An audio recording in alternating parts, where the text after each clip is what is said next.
Mirëmbrëma të nderuar shikues, jeni me emisionin Business Plus. Në kuadër të këtij emisioni do të flasim në lidhje me shitjen e banesave, çmimet, por edhe me të gjitha gjërat e tjera të cilat lidhen me ndërtimin. Shitja e banesave është në rënje, por çmimet në tregun e pasurive të paluajtshme vazhdojnë të mbeten të larta. Kjo theksohet në raportin 3 mujor të Agjencionit së Kadastrës, i cili tregon se gjatë muajve të parë të vitit është regjistruar ulje ndjeshme e numrit të transaksionave, ndërsa vlera për 1 metër katror vazhdon të qëndrojë në nivele të larta, sidomos në Shkup. Metri katror më i shtrenjtë në 3 muajin e parë të këtij viti është shitur për 2.888 euro, bëhet fjalë për një apartament prej 45 metrash katror në komunën e Kisallavodës, për të cilën janë paguar 130.000 euro. Raporti vëren se numri i transaksioneve të realizuara në tregun e pasurive të paluajtshme është ulur ndjeshëm. Krahasuar me 3 mujorin e fundit të vitit të kaluar, numri i apartamenteve të shitura në periudhën janar-mars 2026 është ulur me 27%, ndërsa vlera e tyre totale financiare është ulur me 23%. Në total, në tregun e pasurive të paluajtshme, gjatë 3 mujorit të parë kanë qarkulluar 276.3 milion euro, ose 12.4% më pak dhe në nivel 3 mujor. Numri më i madh i apartamenteve të shitura të evidentuara në regjistrin e çmimeve dhe qirave është në komunën Aerodrom, 193 apartamente, ndërsa numri më i madh i shtëpive të shitura është 54 dhe është regjistruar në Manastir. Në Agjencionin e Kadastrës, deri më tani janë regjistruar 28.013 flet për para regjistrim të ndërtimeve, gjë që tregon se këto objekte janë në fazë ndërtimi dhe së shpejti do dalin në tregun e pasurive të paluajtshme.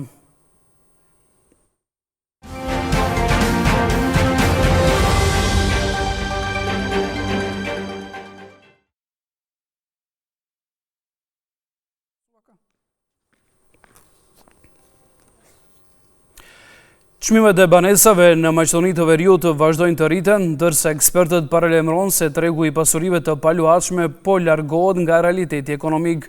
Në Shkup dhe Ohër, çmimet për metër katror në zonat më atraktive kalojnë 3.000 euro.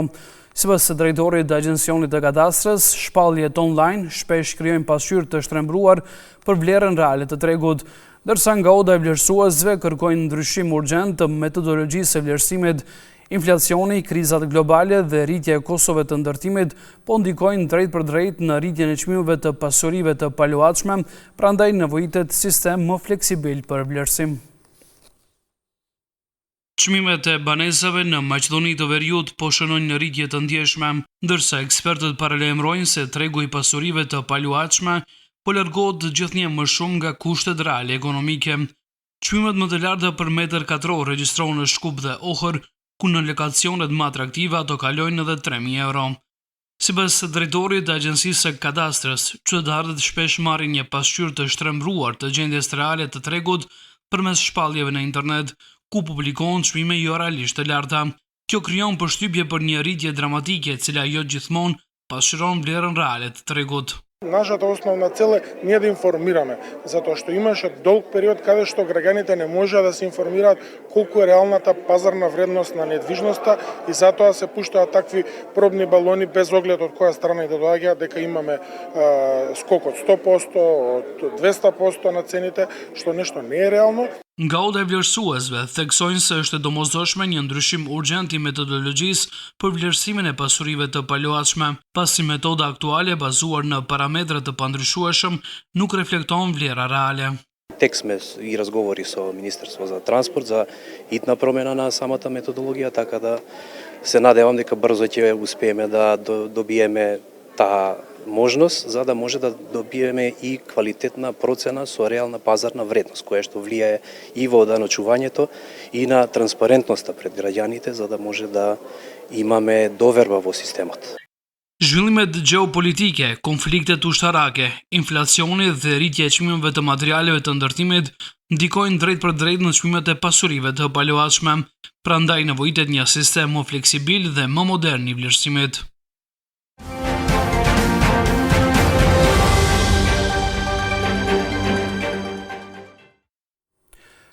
Kur e shohim zhvillimin e qyteteve në vitet e fundit, krijohet përshtypja e një ndërtimi intensiv, por jo gjithmonë të shoqëruar me planifikim afatgjat. Ndërtesa më të dendura, trafik më i rënduar, mungesë parkingjesh dhe gjithnjë më pak hapësira publike po bëhen realitet i përditshëm. Në materialin në vazhdim, arkitekti Resulhani për Business Plus flet për mungesën e planifikimit të qartë urban, zhdukjen e hapësirave të gjelbra dhe ndikimin që mënyra e ndërtimit dhe cilësia e arkitekturës kanë në jetën e përditshme të qytetarëve. Urbanistika gjithmonë një temë shumë e rëndësishme dhe një nga momentet kryesor planifikimi urban, i cili ndikon drejt për drejti edhe në ekonomi, edhe në mënyrën e jetesës, kualitetin e jetesës dhe gjithçka tjetër. Është shumë e vërtetë që në vitet e fundit zhvillimi urban po merr një kahje krejt tjetër në kuptim të ndërtimit, unë do ta kisha thënë ndërtimi pa kontrolluar dhe pa kritere. Po kjo nuk mbaret vetëm nga pushtetit lokal apo nga individ caktuar e tjerë.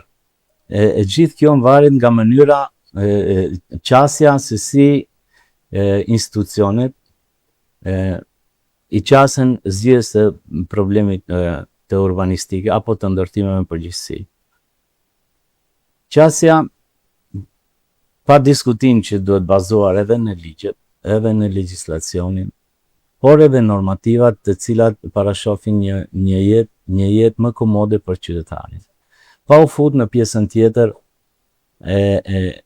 ekonomia apo urbanistika e rregull me të gjitha normativat. Viteve të fundit shohim një ndërtim, do kisha thënë pa kritere, për arsye se ka pas ndryshime edhe në legjislativ, duke rritur sipërfaqen e ndërtimit ose thjesht thënë duke rritur shfrytëzimin e parcelës ndërtimore në raport me sipërfaqen e gjelbrimit. Është shumë e vërtetë e theksuar në pyetjen se kemi gjithnjë më pak gjelbrim, kjo është shumë e vërtetë sepse vite më parë, nëse flasim në kohën para viteve 90-ta, gjelbrimi në raport me ndërtimin ka qenë gjithmonë 30 ose maksimum deri në 40%. Çfarë do thotë kjo? Në një sipërfaqe, në një parcelë ndërtimi, shfrytëzimi maksimal i të njëjtës ka qenë 30 deri në 40% varësisht nga dedikimi ose nga lloji i objektit. A është për banim, për afarizëm, industri etj. Çfarë do thotë 60 deri në 70% është planifikuar gjelbrim. Pas viteve 90-ta, fatkeqësisht ndodhe kundërta. Gjithmonë më shumë vinë në rritje i jepet përparësi sipërfaqes në ndërtimin në raport në gjelbrim. E gjitha kjo pastaj lidhet si një zinxhir, sepse në ato raste kur ti rrit bruto sipërfaqen e objekteve, duhet të planifikosh edhe rritjen e numrit parkingjeve, apo duhet një infrastrukturë e rregull, duhet të intervenohet edhe në infrastrukturë, komunikacion, ose infrastruktura në përgjithësi. Planifikimi urban gjithmonë patjetër që duhet të jetë afatgjallë. Prandaj edhe janë planet urbanistike, duke filluar nga planet gjenerale, pastaj detale etj. Ose plani hapësiror në nivel të RFTX. Edhe gjatë planifikimeve urbanistike, planet gjenerale, për shembull, planifikojnë një zhvillim të qytetit, duke i dhënë kahje zhvillimit të qytetit, qoftë asaj dhe zonimin e qytetit për një plan afatgjat 30 vjeçar. Fatkeqësisht, nëse flasim konkretisht për komunën e Strugës ose i njëjti rast është edhe në gjithë komunat e tjera, një plan gjeneral i filluar në vitin 2007 akoma nuk ka përfunduar. Dhe i njëjti ku me ditë edhe sa vite tjera do zgjasë. I njëjtat raste janë edhe në për komunat tjera, sepse planet gjenerale definojnë zhvillimin e më tutjeshëm të qyteteve. Rrjeti kryesor infrastrukturor, zonimi i qytetit, industria, banimi, afarizmi etj. Kjo i mungon kohët e fundit për shkak se bëhet një presion i madh për të planifikuar vetëm ndërtimet cilat sjellin të ardhura momentale, por që pasojat pastaj janë të paevitueshme. Pa diskutim që cilësia e ndërtimit është lidhur drejt për drejt edhe me kualitetin e jetës. Këtë e theksova edhe më parë. Do të thonë, një ndërtim i rregullt me infrastrukturë të rregullt detyrimisht që ndikon në kualitetin edhe të jetesës. Po jemi dëshmitar se vitet të fundit interesi apo kërkesa për banesa është rritur, po të krahasojmë me përqindje, nuk krahasohet nga viti 2020 e këtej, nuk krahasohet, është e pakrahasueshme kërkesa me raport me vitet para 2020. E gjitha kjo kërkesë e lartë ka bërë që edhe investitorët të fokusohen shumë në rritjen e sipërfaqeve, ndërtimin, ndryshime plan urbanistike që të mundsohet ndërtim akoma më shumë se sa që është bërë tash, dhe nëse ne rrisim sipërfaqet e ndërtimit, zvogëlojmë sipërfaqen e gjelbërimit, automatikisht ndikon në kualitetin e jetës. Nëse i bëjmë një analizë kostos apo çmimi i banesave, sa është real, ne duhet të kthehemi pak në retroaktiv se cilat janë shkaqet të cilat e shtyjnë këtë rritje të çmimeve. Dhe këtu ka më shumë faktorë. Është e padiskutueshme që pandemia është përmend shpeshherë edhe në për takimet ndryshme, edhe në seminare, edhe në rodat ekonomike, se nga pandemia këndej ndodhi ky ndryshim i madh edhe në çmimet, në lëvizje e çmimeve të ndërtimit. Pastaj mungesa e fuqisë punëtore, gjithashtu është një nga faktorët i cili ndikon drejt për drejt në rritjen e çmimeve. Kemi rritja e pronave. Kemi një rritje ekstreme të pronave, krahasu me para viteve 2020, nëse themi me përqindje, është më shumë se sa 100% rritja e çmimit të pronave. E gjitha këto, pastaj, faktor tjetër që patjetër duhet theksuar në rritjen e çmimit është edhe kërkesa e madhe. Dëmet deri tanishme nuk them se janë të pariparueshme, por nuk mund të riparohen në total. Dëmet do të jenë edhe do të na përcjellin edhe vitet e ardhshme. Por e rëndësishme është se duhet institucionet marrin masa radikale që të stabilizojnë tregun edhe të çmimeve, edhe të marrin masa për të parandaluar keqpërdorimin apo abuzimin me ndërtimet. Duhet patjetër të ketë kritere mbi ndërtimet, qofshin në aspekt kualitativ, qofshin këto të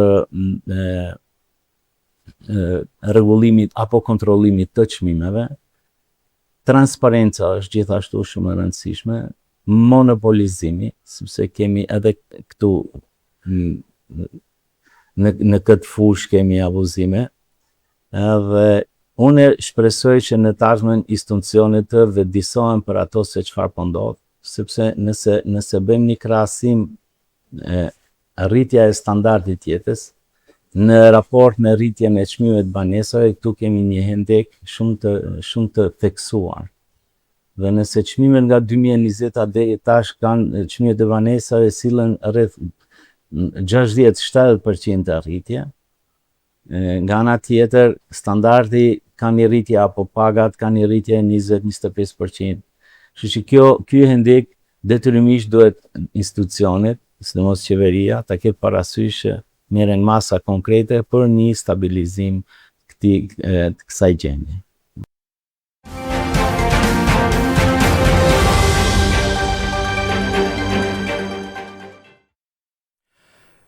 Siguria dhe shëndeti në vendin e punës vazhdojnë të mbeten një nga problemet më serioze në tregun e punës, me sindikatat që paralajmërojnë se punëtorët shpesh paguajnë çmimin e neglizhencës të institucionale dhe të punëdhënësve. Kryetari i sindikatës së ndërtimtarisë Ivan Peshevski në një deklaratë për Business Plus thekson se shumë punëdhënës ende shohin sigurinë dhe shëndetin e punë si një kosto shtesë dhe jo si investim në fuqinë punëtore. Sipasi, pavarësisht thirrjeve të vazhdueshme për rëndësinë e mbrojtjes së punëtorëve, realiteti mbetet shqetësues, ku vetëm vitin e kaluar ka pasur 31 raste fatale në vendet e punës dhe mbi 2000 lëndime në punë. Нажалост, сликата во Македонија е застрашувачка, имајќи во предвид дека градежништвото е убиец број 1 за работниците во овој сектор и во оваа дејност. Работодавачите и понатаму точно така дека го сметаат делот за безбедност и здраве при работи како трошок, а не како инвестиција во вработените, и покрај тоа што секојдневно апелираме и кажуваме дека нема ништо поважно од тоа да ви се здрави работниците, за да не бидете изложени да плаќате боледување, да плаќате повреди при работа и најлошото повреди со фатален крај, како што беше последниот случај пред 2 недели во општина Кисела Вода. Навистина не знам до кој степен треба да се работи или да се оди за да се освестат и работодавачите, меѓутоа инспекциите како механизам кој што треба да го контролираат спроведувањето, односно неспроведувањето на законите, за да имаме малце посветла статистика од она дека е 3 пати полоша статистиката него европскиот просек кој го имаме по повреди и жртви. За наша несреќа ќе кажам дека немаме унифицирана статистика која брои колку повреди имало и колку жртви, но тоа што го имаме ние собрано како податок е 31 загинат работник за минатата година и преку 2000 повреди на работните места во сите дејности онаму каде што Сојуз на синдикати на Македонија има членови и вработени во дејностите кои што ги представуваме и застапуваме. Тоа повторно кажува дека работните места се како темпирана бомба и не сте сигурни дека ќе се вратите пред се живи дома, а изгледа треба да сме серекни ако се вратиме со некоја полесна повреда, бидејќи процентуално секојдневно по тројца луѓе се повредуваат на своето работно место, што според нас како представници на синдикатот е веќе недозволиво и чашата е прелиена да се свати многу сериозно темата безбедност и здраве при работа, темата закон за работни односи кој што се уште не донел онакви измени како што треба да донесе, и сето она што е пропишано во колективните договори, а не се почитува од страна на работодавачите, и нагласувам државата. Таа мислам дека во моментов има поважна улога од работодавачите, бидејќи ако гледате дека некој нешто не почитува, треба да тропнете пред да се случи повреди и несреќа, не од која ќе се случи. Во секторот што го представувам, меѓутоа и генерално во приватниот сектор, како што сум потпредседател на Сојуз на синдикати на Македонија, секојдневно што стигаат пријави покрај ниските плати, неисплатени додатоци на плата и кратење на минат труд, јубилејни награди, регрес за годишен одмор и така натаму, делот за безбедност и здраве при работа не ги обезбедува минималните барања, еве ќе земеме правилникот за мобилни привремени градилишта. Значи луѓето имаат несоодветна обука. Можеби немаат обука, а почнуваат на тоа работно место за кое склучиле договор за вработување. Имаат многу мизерни, ќе кажам, и несоодветни лекарски и здравствени прегледи. Значи вие имате некоја институција која што штампа за 800-900 денари лекарски извештај, а гледаме дека тој човек не е за тоа работно место, имајќи во предвид дека само секторот градежништво има преку 20 работни места кои што се со висок степен на ризик, работни места кои што се изложени на надворешни влијани и не можат луѓето едноставно да ги издржат тие услови, а не па да работат во нив. Така што покрај парите, условите за работа, несоодветниот медицински преглед, несоодветната лична заштитна облека и исправни, односно неисправна механизација допринесуваат да гледаме секојдневно повреди и повреди со фатален крај. Тоа е нешто што мора да прекине, меѓутоа, пак ќе кажам, многу време го зборуваме проблемов, а на терен не гледаме дека нешто мрднало кон посветло. Редовно идеме и на изградба на автопатиштата Кичево Охрид, и на Миладиновци Штип-Смиделе, и за други коридори кои што во моментов се градат. Гледаме многу несоодветни услови за работа наспроти работници изложени на тие работни места. Во одреден случај многу пати сме алармирали и кажувале носете шлем, носете соодветна опрема, бидејќи има и коректни работодавачи кои што тоа го обезбедиле и им го купиле, но од друга страна, кога ќе видиме дека е некој работник виновен, апелираме се до моментот дека не се случи нешто за потоа да не испадне он виновен во целиот процес што може да го снајде.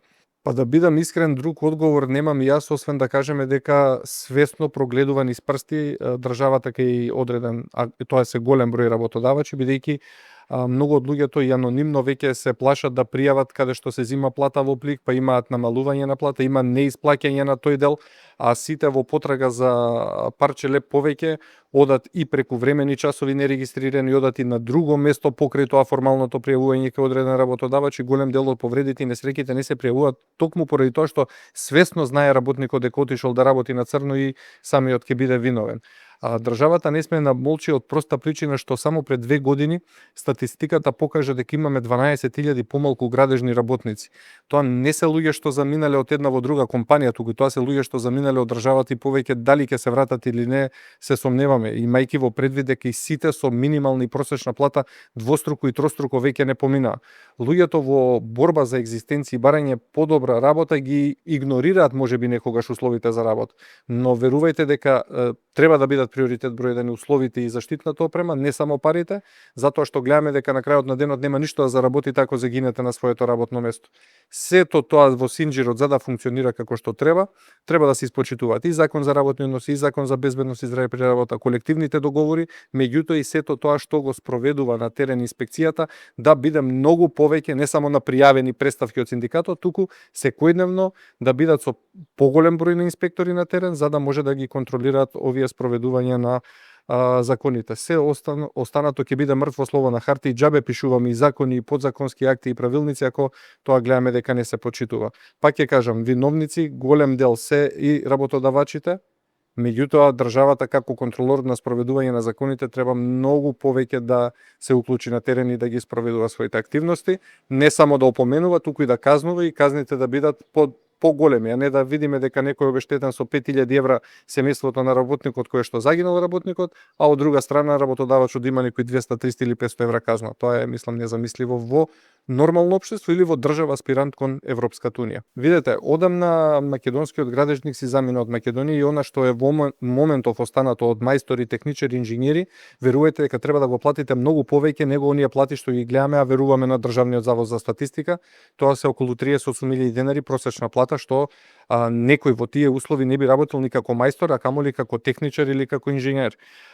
Додека не ги зголемиме платите, додека не го распределиме убаво делот од колачот, профитот кој што го земаат газдите наспроти платите кои што ги даваат на своите вработени, се повеќе и повеќе ќе наидуваме во криза, но таа криза само џабе ќе се залажуваме дека ќе ја компензираме со увоз на работници. Имам информации дека првата тура кога дојде уште пред 5-6 години работници од странство, после првиот месец замина од Македонија, Македонија им беше само како одскочна даска да заминат во други поразвиени европски земји тие работници да ги земаат за истата работа многу поголемите плати, затоа што кога видоа дека со 400 и 500 евра не се живее тука, не може да го преживеат они месецот, а камали секој што дошол на печалба треба да врати нешто и во семејството од кај што дошол, без разлика тоа што се работници од третиот свет земји. Тие не дошле тука за ние да ги убиеме на градилиштата или ништо да не вратат дома при семејството. Така што заминаа многу и од странските работници и верувајте дека доколку не се покачат платите за сите работници, нема да направиме ни подобра економија, нема да го изградиме ни BDP-то, нема да се фалиме дека градежништвото ќе биде носечки стол во изградба на државата. Само ќе ги доизбркаме и оние малку работници што се останати, а верувајте дека нема да бидат попродуктивни работниците кои што планираме да ги увеземе или дека во моментов тие што работат од странство се попродуктивни од домашните работници кои што низ годините се покажале и докажале дека се навистина мајстори на својот занат и граделе. Ако граделе во еден бивши систем на Југославија по Иран, Либија, Русија и не знам каде, не може да кажеме дека сега не може да го направат кича во Охрид, кога знаеме дека од друга страна само се испумпуваат пари од тој проект, а ќе го возиме кој знае кога. До вчера беше крајот на 2026, вчера министерот ретерира и каже до крајот на 2029. Памтете, ќе ги вратиме снимкиве, дали ќе го возиме до крајот на 2029, а сигурно ќе чини до тогаш преку милијарда евра.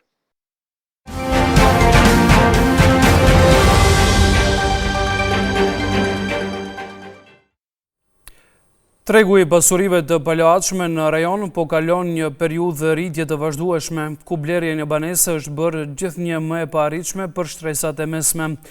Në kryeqytetin e Kosovës, Prishtinë, çmimet e banesave kanë shënuar rritje të shndrueshme vit pas viti.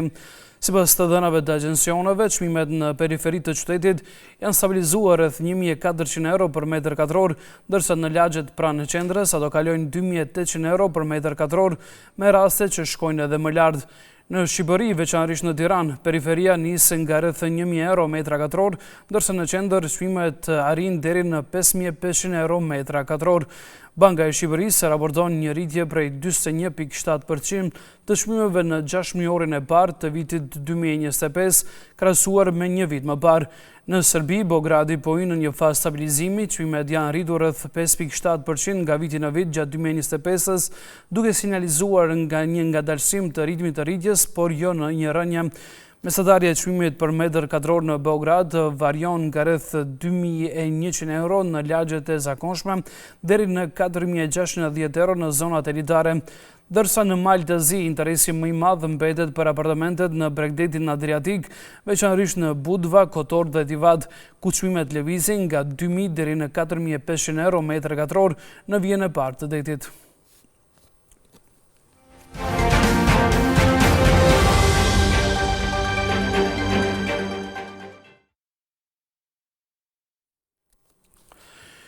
Shikues nderuar, ishte kjo e tëra që përgatitëm për këtë emision. Juve ju faleminderit për vëmendjen. Bashkë mirupafshim.